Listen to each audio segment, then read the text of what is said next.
மாஞ்சோலை தேயிலை தோட்ட தொழிலாளர்கள் விவகாரத்துல தந்தையை போலவே ஸ்டாலினும் அந்த தொழிலாளர்களுக்கு எதிராக திருமாவளவனை ஏவுறார். மாஞ்சோலை தேயிலை தோட்ட தொழிலாளர்கள் விவகாரத்துல கடந்த 2 தினங்களுக்கு முன்பு திருமாவளவன் அவர்கள் நடத்திய பத்திரிகையாளர் சந்திப்பை பார்க்க நேரிட்டுச்சு. அதில் அவர் சில கோரிக்கைகளை அவர்களுடைய பிரச்சனையாக கூறும் பொழுது 1/2 ஏக்கர் நிலம் பிரிச்சு கொடுக்கறதுக்கு அரசாங்கம் பேச்சுவார்த்தை நடத்தணும், அது இதெல்லாம் பேசியிருந்தாங்க. அதை பார்த்த உடனே பெரிய ஆத்திரம்.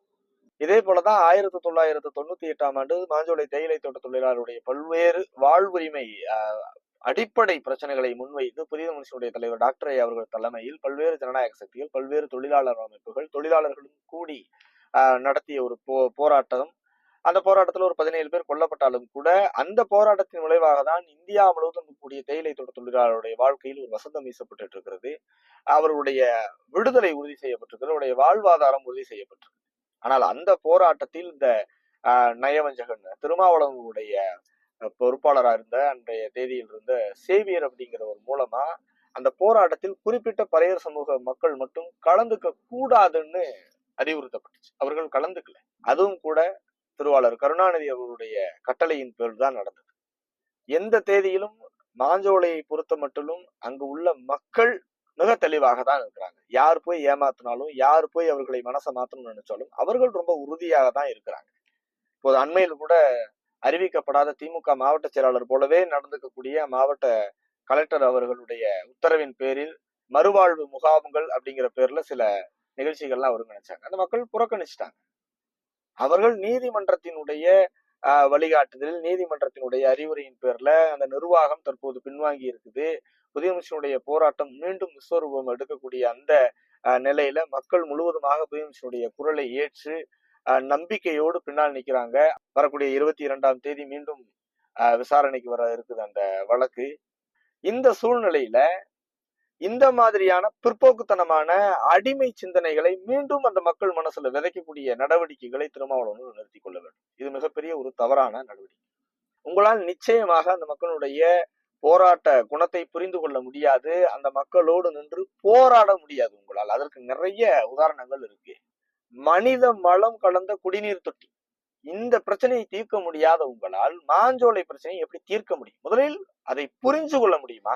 நீங்கள் யாருக்காக போராட இந்த போராட்ட களத்திற்கு வந்தீர்களோ அந்த மக்கள் அனுதினமும் நூற்றுக்கணக்கான மக்கள் தாங்கள் பிறந்து வளர்ந்த பூர்வீக இடமான சென்னையை விட்டு புறநகர் பகுதிகளுக்கு அகதிகளை போல புலம்பெயர்ந்துட்டு இருக்கிறாங்க.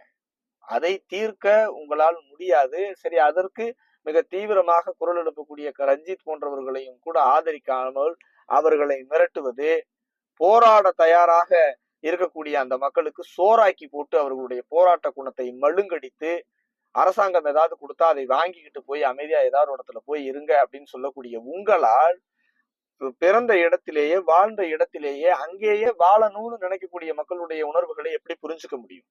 அதற்கு எப்படி உங்களால் தீர்வு எழுத முடியும்? உங்களால் எப்படி தீர்வு சொல்ல முடியும்?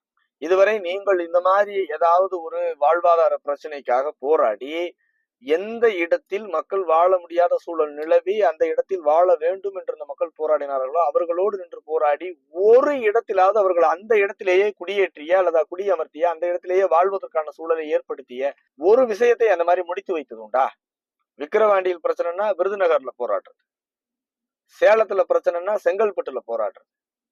இப்படி அந்த மக்களின் போராட்ட குணத்தை மழுங்கடித்து இனிமேல் போராட வேண்டும், போராட முடியும் என்கிற நம்பிக்கையே எண்ணமே இல்லாமல் ஒரு பெரும் ஜனத்திரளை மழுங்கடித்து விட்டு மீண்டும் இந்த பக்கம் போராட்ட குணத்தோடு இருக்கக்கூடிய அந்த மக்களிடம் வந்து மீண்டும் அவர்களிடம் போய் உங்களுடைய அந்த பிற்போக்குத்தனமான சிந்தனையை விதைக்கக்கூடிய வேலையை செய்யக்கூடாது.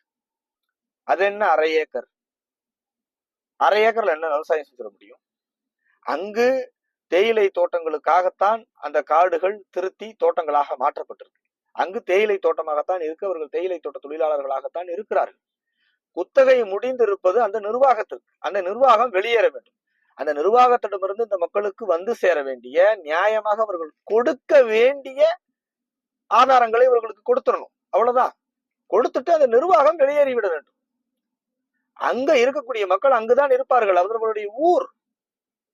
ஏற்கனவே இதே போல அங்கிருந்து காலி செய்த, அங்கிருந்து பணி முடிந்து சொந்த ஊர்களுக்கு திரும்பணும்னு சொன்னக்கூடியவங்களுக்கு வீட்டு மனைகளாக பிரித்து கொடுத்த, கீழே மணிமுத்தார் பகுதியில் பிரித்து கொடுத்த நிலங்களே கை வந்து சேரல.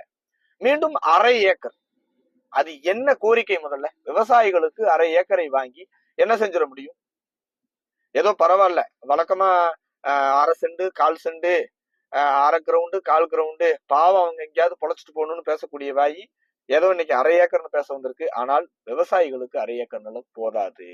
அரசாங்கம் எடுத்து நடத்தலைன்னா அங்க இருக்கக்கூடிய மொத்த நிலத்தையும் அங்க இருக்கக்கூடிய குடும்பங்களுக்கு சரி பங்காங்க 5 ஏக்கர் 10 ஏக்கர்னு பிரிச்சு கொடுத்துடும். அவங்க அந்த தோட்டத்துல மீண்டும் விவசாயம் செய்ய போறாங்க. அரசாங்கத்திற்கும் நல்ல லாபம் கிடைக்கும், இவர்களுக்கும் வாழ்வாதாரம் உறுதி செய்யப்படும்.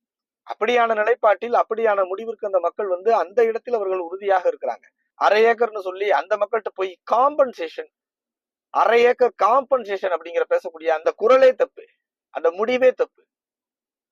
அவருடைய உரிமை இது.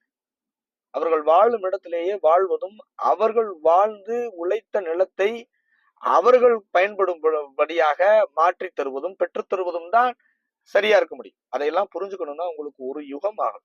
அதெல்லாம் உங்களால புரிஞ்சுக்கவே முடியாது. நீங்க உங்க கூட்டணி விசுவாசத்தை, உங்க முதலாளி விசுவாசத்தை, உங்க பண்ணையார் விசுவாசத்தெல்லாம் வேற ஏதாவது சம்பவத்தில் வச்சுக்கோங்க, வேற ஏதாவது நிகழ்ச்சியில் வச்சுக்கோங்க. அங்க மக்களும் தெளிவாக இருக்கிறார்கள். மக்களுக்காக போராடவும் அங்கு களம் தயாராக இருக்கிறது. நீதிமன்றம், சட்டம் அனைத்தும் மக்களுக்கு ஆதரவாக இருக்குது. நிச்சயமாக அந்த மக்கள் உச்சபட்ச நீதியோடு அதே இடத்தில் வாழ்வதற்கான சூழலை நிச்சயமாக ஏற்படுத்தி தருவோம்.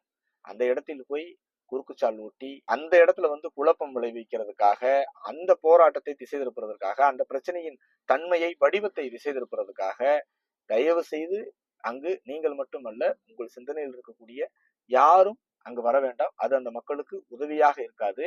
அந்த மக்களுக்கு வேறு விதமான புது தலைவலிகளை கொடுப்பதாகத்தான் இருக்கும்.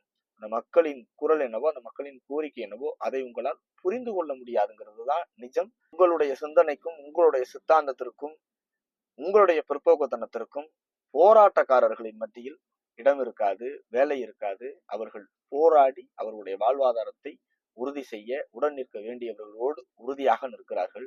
அதை புரிந்து கொள்வீர்கள் என்று நம்புகிறோம். புரிந்து கொள்ள வேண்டும்.